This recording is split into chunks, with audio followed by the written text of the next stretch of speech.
Welcome to the wonderful world of wine, exploring all things wine with you. We are your hosts, Kim Simone and Mark Lindsay, and you can find us on Facebook at The Wonderful World of Wine.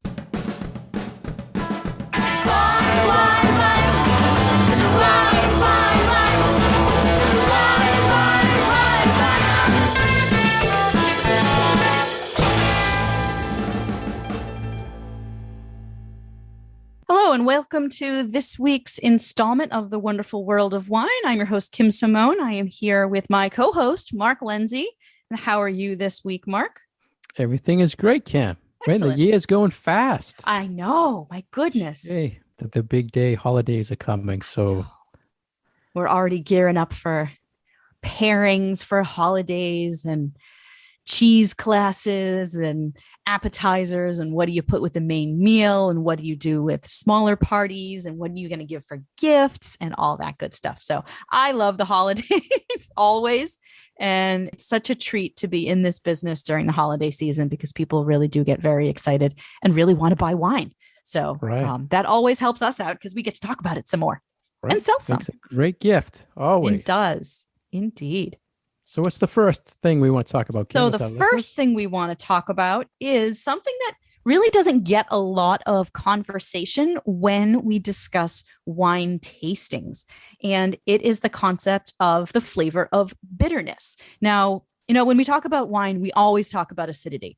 And we usually, we'll talk about acidity versus sweetness versus the texture of the wine. But we tend to leave out saltiness and bitterness because they tend to be a little more underrepresented in the flavor profile of wine. So there are some wines that do have some bitterness to them. And we wanted to describe how it gets there, what those wines might be, and how you can describe it. Have you ever described a wine as being bitter, or have you used another term to describe bitter? So when I usually associate bitterness with a wine, it'll usually be in association with the tannins. So I'll usually use a word that is describing the particular characteristics of those tannins instead of just saying that it's bitter. But when I've spoken to people and tasted wines with people, I will often find that people will equate bitterness and acidity. So the sour and the bitter kind of get, I don't want to say mixed up in people's minds, but they seem to be very closely tied to one another. And I don't really know why that is. I mean, it's a very different sensation, but I think that it's just maybe people are more used to using the word bitter than they are to using the word sour. And that's the word that, comes out. And that's the word that has the association with food, because cocoa powder that's not sweetened is bitter. Coffee is bitter. A lot of vegetables are bitter. So I think it's something that's more common in food than in wine, but it's part of the descriptive vocabulary for how people talk about what getting when they're eating something. So I think that is a big part of it. That's a good comparison, because in food, we often say bitter, and in wine, we often say tannic. So this is where, so I think it's the tannins. At least that's how and tannins to me is more mouthfeel, whereas bitter is more of a taste. So I don't taste tannins. I feel tannins. I taste bitterness. So it can be rather, I guess, a tricky. But I think it's confusing if you don't know what to look for. Like if you don't know what that sensation you're feeling is the tannin. So you're grasping for a word that's going to describe what that is. And I think that bitter honestly is very apt. If you're searching your memory banks for what does this remind me of, I think that makes sense because, and back to the food thing, if you eat steamed spinach, just plain old steamed spinach, it's both bitter and tannic. So I think for a lot of things, people do that association where they put those two things together in their mind. And so it's like, these must be the same things. So I do totally get that. I wanted to talk about, you were saying early on about how it's not talked about a lot. And it's funny because there's only 5 basic tastes, and bitter is one of them. And we never talk about it. No, we really don't. For wine. So, I mean, it's not like there's a million basic taste, right? Right. But bitter is just not brought up. Yeah, So not often in wine. It is very interesting that it's not. I mean, I think it is, but I think because we have so many other ways to describe it, we just Right. don't use that particular word. We use words that describe the tannins. Now, in the article, they were mentioning, Kim, that wines that are not floral or fruity tend to be bitter. You agree with that? Because you can have a fruity wine that has tannins, Yes. right? And you can have a floral wine that is bitter. I'll also associate bitterness with higher alcohol, like me personally. So I know sometimes I've had Gewürztraminers that are like really high in alcohol, like 15%, that are very floral, but that high alcohol hits my palate with bitterness. But not everybody associates it with that. Like that's my interpretation of it, but I Right. don't think that is typical for a lot of people. I think I'm a little bit of an outlier when it comes to that. So I would assume when you have something that's floral or fruity, you're getting that right away, and then it finishes bitter. You Yeah. swallow it, and you get bitterness on the finish. Yeah, I think Yeah. that's valid. I can see that. They did mention also that over time, as a wine ages, that bitterness starts to dissipate due to either the process of oxidation or chemical reaction that's going on. Well, within that would the make wine. sense if the tannins are what's causing the bitterness. Correct. And then as the Yep. tannins coagulate and fall out of solution and they're removed, then that bitterness is removed along with it. And also mentioned, which you kind of hit on there, Kim, they say unripe fruit can be perceived as bitter. And you get that in a cooler climate regions where the grapes don't fully ripen. So you might tend to get a little of that bitterness on the wine.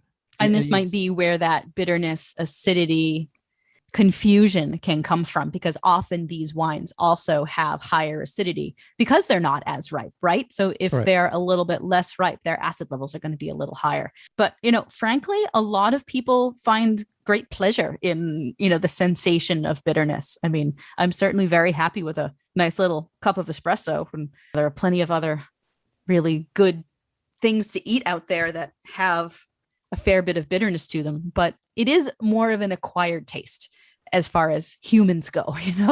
Babies don't like bitter. It is something that you have to, I think, experience a number of times in order to appreciate and get used to. Talking about food, Kim, let's mention, bitter wines or wines that you feel, what would they pair well with to offset maybe that bitterness? So the thing that I like to do is, so we've spoken before about, sweet wine sort of counteracts spicy food, and sour and sweet, those flavors go together.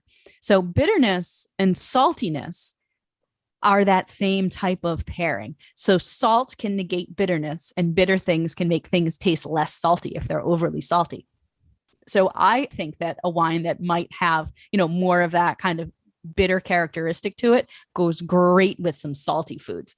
And I think that's one of the reasons why dry sherry goes so well with like tapas things, like either cheese or olives or little salty fish kind of things, is because of the saltiness and then the bitterness of the wine. You put them together and they just play off each other really, really well. I like That's that not where pairing. you were expecting me to go, was it? No, I like that, because I was thinking like a ham steak, something that tends to be salty. yeah, food. totally. So, yeah, that it definitely works for me. Heck, And a where ham was- sandwich. Where was Glass that of red wine. wine from? The white, you said, where was it from? Was it from a cooler climate? The one that you were sensing? the Sherry? floral? No, you said earlier on about the yeah, floral. like high so- alcohol Alsatian. Yeah. So it was a Gewürztraminer. cooler, Yeah, definitely cooler climate. definitely which cooler is- climate. Yeah, Lots of sunshine, but cooler. that's a good example. Yeah. Anything else on bitterness? Is there a way someone can train their palate to detect bitterness? Because you mentioned, cocoa powder, coffee, Yeah. arugula. Is there wines that you could say, you want to taste that sensation, get this? I think Go that to? try some less fruity red wines. So, stay away from your California Pinot Noirs, stay away from your Zinfandels and your Shirazes. Try a less expensive bottle of red Bordeaux, or try something from the Piedmont region of Italy. Those are not super heavy wines, but they are wines that have very pronounced tannic structure. And I think it's a great way to understand what the texture is trying to tell you with the tannins coming across to your palate as bitter. So those are two that I would recommend for people.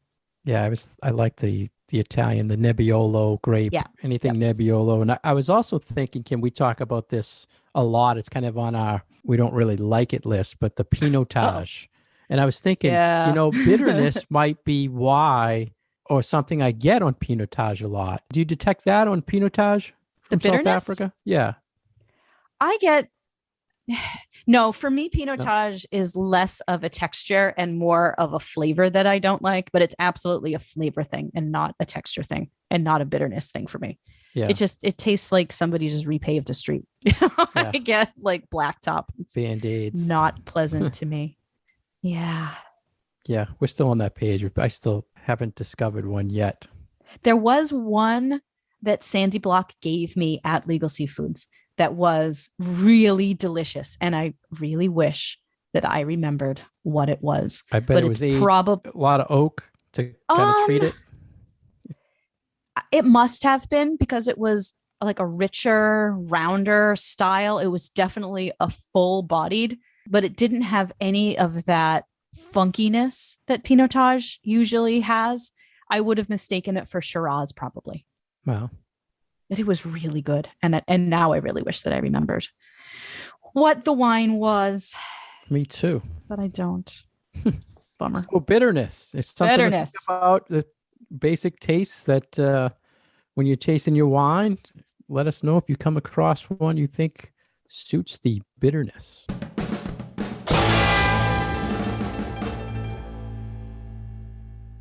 You're listening to The Wonderful World of Wine, and we are your hosts, Mark Lindsay and Kim Simone, exploring all things wine with you. We're here every week on Franklin Radio, WFPR 102.9 FM. For more information about Kim, please go to her website at commonwealthwineschool.com. For more information about myself, please go to franklinliquors.com. To send us questions and comments, please go to our Facebook page, The Wonderful World of Wine. Next, we have an article that was in Wine and Peace. I like this name, Kim. Wine and Peace. Wine and Peace. Called Fruits of Labor. And this is something, Kim, I was kind of dying to ask you about. Do we think about how the fruit is being harvested before it's made into wine? The labor part of how this all happens. I think some people think about this more than others. But because wine is an agricultural product, it is a fruit that has to be grown and harvested by somebody, that it's part of the bigger conversation of labor and agricultural labor and fair work practices and payment practices and migration and immigration. It's part of that big story. And a lot of this came up recently during COVID, where a lot of the workers physically picking not only wine grapes, but agricultural products like in California came from Mexico or other parts of the world, and they couldn't get here to do the labor to get things harvested. So there was a big issue. And then they also, once they were here, they have some very bad working conditions where they don't have the protection. They don't have bathrooms to use when they're out there. They work in long hours. So there was a kind of a movement saying, should there be something on the label maybe, or on the text sheet saying how it's happening, hand harvest versus machine harvest, who's doing the work. Do you kind of think that should be something people should look into, Kim? I think it's something that people should be concerned about, but I don't know why wine should be specially pointed out as versus other agricultural produce products and stuff. Yeah. From a perspective of health to the workers, just thinking about pesticide application and breathing all of those things in, that is definitely something to think about when you think about, do I want to purchase a product that maybe the growing of and the producing of doesn't provide for healthful working conditions for the people who are doing it. But I don't think that there's anything about wine that necessarily makes it special or different from other products. Remember years ago, Kim, there was a term going around, MOTG, matter other than Matter grapes. other than grapes. So there was a big push saying, That's still around. well, I don't know why it came out, but there was something saying, the big brands, they're using machine harvest equipment. So when they bring the machines in to harvest the grapes, they're just scooping up everything in its Frogs path, and right? bugs and And you think about it, it's probably true, but then they should kind of sort it out when it goes into to be made into wine. And I guess that wasn't happening as well, or it was already too late because it was already mixed in with all the grapes. But doesn't this go back to a conversation that we had in an earlier show about transparency? I feel like this is part of that bigger question and that bigger problem. Do people who drink wine and enjoy wine even want to think about these things? And I think that they should think about these things, but I don't think a lot of people do, because where is the romance in your wine if you think that, some frogs got in the tank too, Right. There's, yeah. On the same point, if it's manually harvested and they're only paying the people, $1 an hour and you're paying $200 for the wine, right? I feel pretty You bad should be about concerned about that. And you should be concerned about your lettuce and your strawberries and your apples and your almonds too. Yeah. Yeah. But I know, but it is, and it's a subject and a topic that, especially sort of in social justice circles and in people who talk about and study from an academic perspective, food and labor and equality and equal rights for laborers and things like that, that wine has always been, and wine grapes have always been one of those products that is always part of the conversation. And I think because it's a thing here, but it's a big thing in Europe about the use of migrant laborers to pick the grapes, whether you're talking about Italy or France or Germany, all of these countries use a migrant workforce to pick their grapes. And I remember a couple of years ago, it might have only been like 2 years ago, sort of this big sting operation in the south of Italy, where these workers had been moved in from Eastern Europe, from Northern Africa, and were really sort of being kept in slave conditions and had no way to sort of escape this work situation that they found themselves in.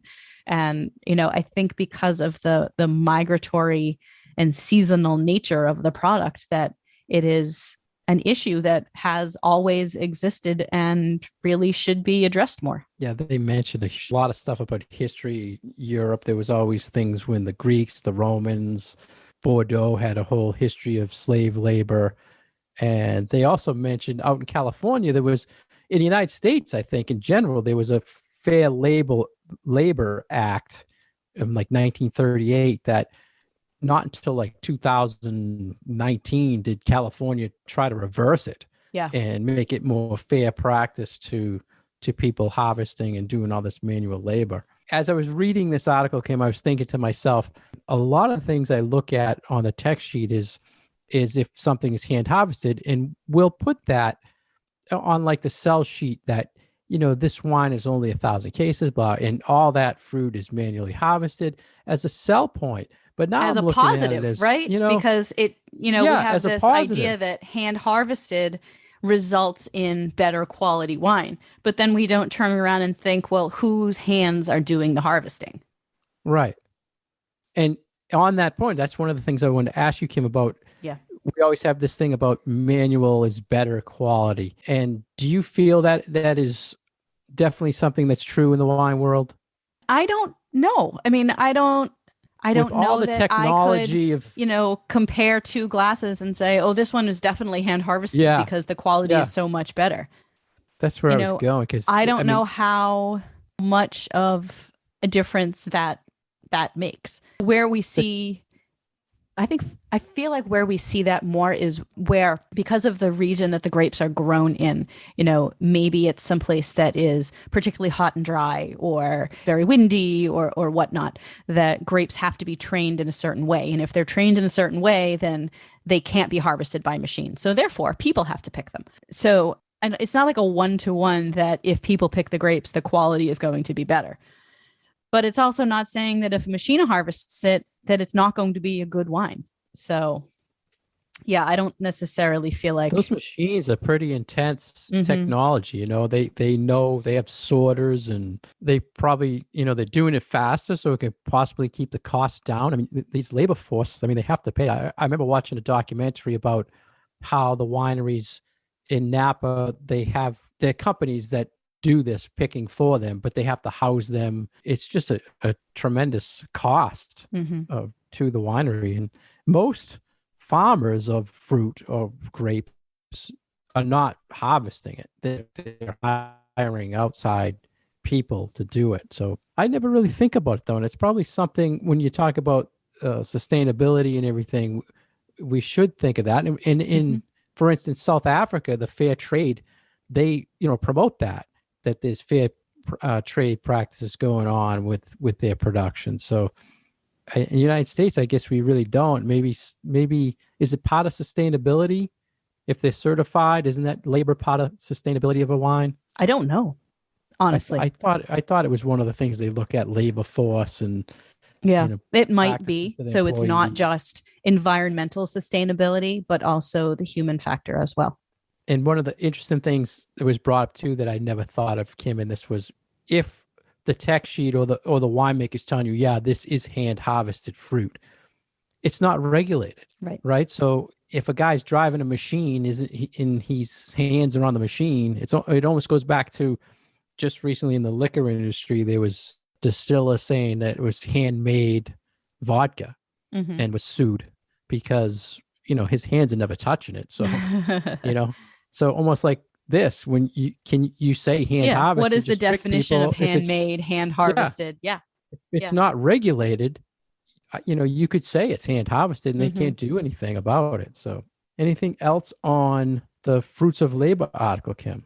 Just that I think that this is a topic that I think we will be seeing more attention paid to, just as people are thinking more about the environmental impact of how we eat, what we eat, the human element of who is doing the growing, the picking, the cooking, the prepping, the shipping. I think that all of those things will, if they're not already in the forefront of people's minds, I think will start to be there a little bit more. Where do you think the labor thing falls or under category? Say, how we have like natural wine, organic wine. Do you think you think it'll ever have a movement like that? Maybe. I would think if they did something where they're working with an organization, or it might be a new niche in the wine industry.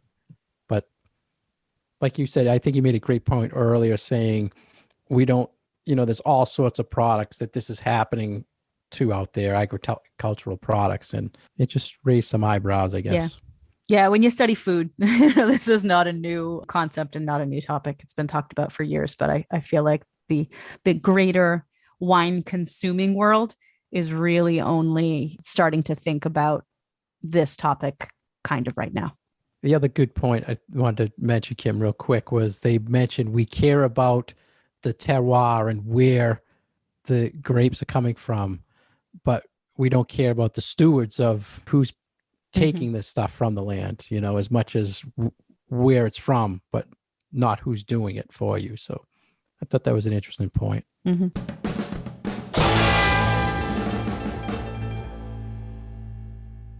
Thank you for listening today to The Wonderful World of Wine. We have been your hosts, Kim Simone and Mark Lindsay. You can find past episodes of our show on SoundCloud and iTunes. And as always, you can find us on Facebook at The Wonderful World of Wine. Please leave us your questions and comments, and we would be happy to talk about them on the show. Cheers. Wine.